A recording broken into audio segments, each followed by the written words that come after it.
Players are gone, support is absent, and the CEO says that things need to change. Anthem is on live support right now, but with apparently nobody actually supporting it. How long until they pull the plug and put it out of its misery? And what exactly went wrong? Anthem has officially hit its lowest point since it launched back on February the 22nd. So many players have deserted that the game has dropped out of the top 50 most played games on the Xbox. It's a list which includes masterpieces such as Fallout 76, A Sea of Thieves, 2012's Call of Duty Black Ops 2, Farming Simulator 19, and Monopoly Plus. All of these games currently have more players right now than Anthem. But what happened? Well, the game is broken. One of the primary issues at launch was the loot. Players felt there just wasn't enough dropping. Add that to the server issues, crashes, bricking consoles, slow load times, missing characters, invisible enemies, etc, etc. The list goes on and on. Because the game was in such bad shape at launch, Bioware had to dedicate much of its time to fixing and patching things up.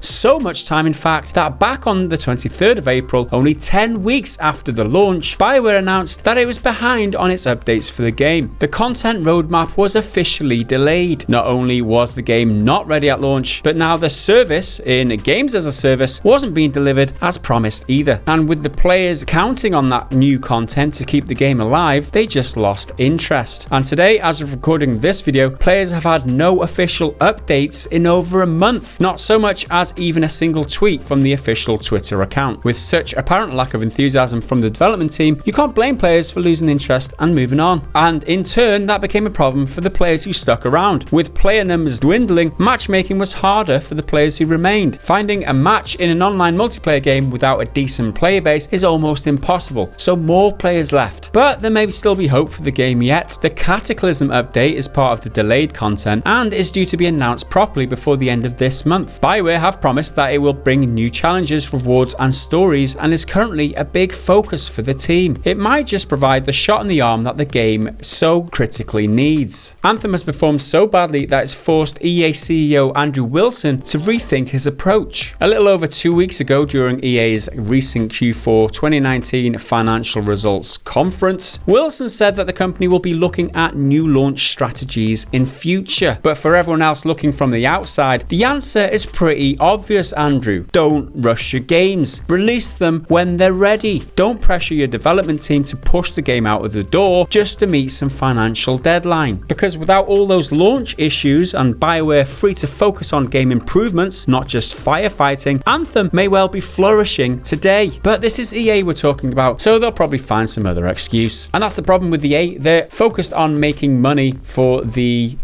investors. That's their primary objective. That's all they're looking to do. They've got financial deadlines. Oh, what we're going to put in this quarter, we'll release that game then, and we'll release that game in that quarter. This is our presentation, so you can invest money with us. They're not looking at how long this game will actually take. And something like Anthem, which Jason Schreier we talked about before, went into had a huge expose about all the problems with Anthem, how bad the production was for Bioware on that game. It needed more time in the oven. It got launched in a buggy state, and Bioware were backtracking the whole time, and unfortunately they've never been able to get ahead of themselves. And to this day, the game is, we don't have official numbers from EA about the game because they wouldn't want to release them because investors might not be too happy about that. What we've got to go on is the fact that it's not in the top 50 most played games on the Xbox right now, which is totally devastating. You can't imagine how bad that is for such a AAA game like Anthem is. We expected so much more and we got so little, but there is still hope.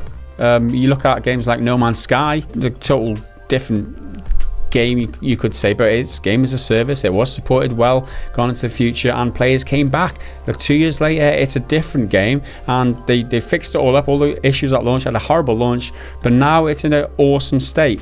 There is always hope when it's a service-based game, so long as they're supporting the game. Not even a tweet in over a month. It doesn't look likely. How long till they shutter it? Are they going to close Bioware? They're supposed to be working on Dragon Age 4 now. I mean, who knows? EA just seems to always dodge the blame when it's this kind of stuff. It's like, oh, we launched in a busy window, blah, blah, blah, blah, blah. It's like, well, if you just didn't piss about and you didn't set the board in such a scatterbrain way where so many things acting against it, even with Bioware themselves being shit, EA they own Bioware, so it's their responsibility to then step up and make it right. Yeah, part of the process of making a mistake is identifying what went wrong, and I think that's a core issue here. Whether they're just saying these things, we're looking at different ways to launch games in future to see. That's what Andrew Wilson said. Look, different ways to. He didn't say, we're going to make sure that game's going to be ready at launch, because that was what was the problem. And if he was honest with himself, that's what he'd say. But whether he's just saying, we're looking at all these other things just to make it a little easier so that it sounds better to the investors, so that they don't end up pulling the money out or whatever, I don't know whether he's just bullshitting or whether he's truly deluded, because from where we're sitting, it looks like, it either could be true. Still hold out hope, though, because they could turn it around and it could be really cool in a year or 2 years, but I'm not confident. I mean, if you put money into that game, how long are you going to wait? I mean, I guess you check out the updates like I did with No Man's Sky and to see if it's updated, but you must feel really shitty now, like putting that money in, not even getting the game you were promised at launch. But not only that, the support that they promised going into the future and all the new updates that they were promising, it's going to be 10 years, it's going to be supported in future. That didn't materialize either. What must you be thinking? Just what? Just what? Yeah. Just what, EA? 10-year content plan lasted, 3 months? Come on. It's scandalous. Games as a service is a scam. It's a total scam. They took your money and they're laughing. The investors are like, haha, we don't give a shit that the game wasn't ready. We got your fucking money. Games as a service, down the pan. Get rid of it. We don't need it. And with that daily rant out the way, let's do some gaming news nuggets. Due to the closure of Telltale Games, all their titles will be delisted from GOG's store on Monday the 27th of May. This includes the titles The Wolf Among Us, Marvel's Guardians of the Galaxy, Hector Badge of Carnage, the Batman series, Sam and Max series, Puzzle Agent series, Strong Bad's Cool Game for Attractive People, and Tales from the Borderlands, which publisher 2K is planning to bring back to Steam. All prior purchases will remain in your GOG library, but they will no longer be available for purchase after Monday. Tactical role-playing game Mutant Year Zero Road to Eden is getting a new expansion. The DLC adds new maps and Big Khan the Moose as a new playable character. Seed of Evil comes to PC, Xbox One and PS4 on July the 30th, at the same time as the game launches on Switch. Total War 3 Kingdoms launched this week and so far has been a smash hit with players and reviewers. The number of concurrent players on Steam has surpassed a whopping 147,000, making it the 4th most played game on Steam at the time. This breaks the franchise record for the most concurrent players previously held by Rome 2, which peaked at a little over 118,000. A release date and a new trailer has arrived for the upcoming Ancestors of the Humankind Odyssey, the prehistoric third-person open-world survival game from the former Assassin's Creed creator Patrice Désilets, is releasing on PC on August the 27th, but console players will have to wait until December. The game also got a new trailer this week featuring Patrice himself talking through some of the features in the game. Following the never-ending supply of video game movies, the Just Cause franchise is getting a crack at Hollywood. The game, which was already blockbuster action movie The Game, is being adapted by Derek Kolstad, the mind behind the John Wick franchise. German production company Constantin Film is producing the film and have previously had success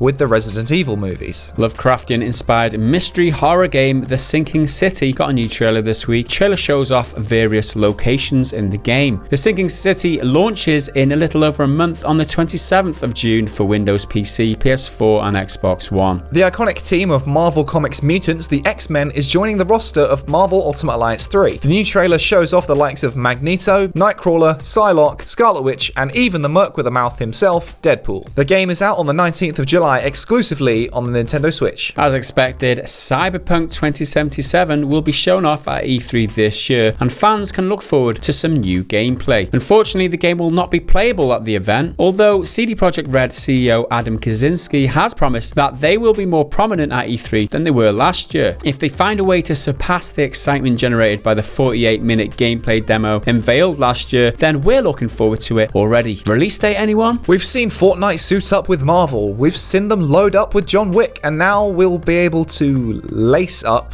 with Michael Jordan. The Basketball Hall of Famer, and more importantly the star of Space Jam, Michael Jordan, has partnered with the folks behind Fortnite to bring his brand of shoes in the game. You will be able to purchase a pair of Jordans in the game as well as other cosmetics and participate in a new game mode that actually looks more like skateboarding than basketball. The story of the insanely successful Kickstarter campaign of the Ouya will unfortunately end in a whimper when the mini console dies in a few weeks' time. time. Owners Razer have announced that support for the Ouya gaming service and all games on the platform will cease functioning on June the 25th. Exactly how the $8.5 million crowdfunding campaign didn't result in a success for the indie console is anybody's guess. F. So that's it for your gaming news nuggets for today. Links to everything we've discussed down in the description of this video. And if you're wondering why aren't we talking about Playdate, that new mini console thing that they've announced, and why aren't we talking about GOG Galaxy 2.0, that new awesome launch that's coming to the PC soon, those we do talk about, as well as much more on the podcast this week, which will come on Sunday. However, early access is available right now to patrons